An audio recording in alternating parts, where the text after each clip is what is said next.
ইসলামে অতিরিক্ত রাত জাগা সম্পর্কে কি বলা হয়েছে?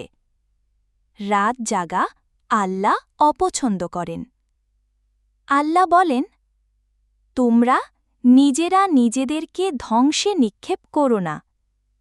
সূরা বাকারা। এটি শারীরিক ক্ষতি, ঘুম নষ্ট, দিন অতঃপর ইবাদত নষ্ট সব কিছুই ক্ষতিগ্রস্ত হয়। অতিরিক্ত রাত জাগা যদি ফজরের নামাজ নষ্ট করে তা আরও বড় ক্ষতি। আল্লাহ আরও বলেন, আমি রাতকে করেছি বিশ্রামের জন্য। সূরা নাবা। অর্থাৎ রাতের মূল উদ্দেশ্য ঘুম ও বিশ্রাম। যদি কেউ ইবাদত ছাড়া অন্য কোনো কাজে রাত জেগে নষ্ট করে তা আল্লাহর নিয়মের বিরুদ্ধে।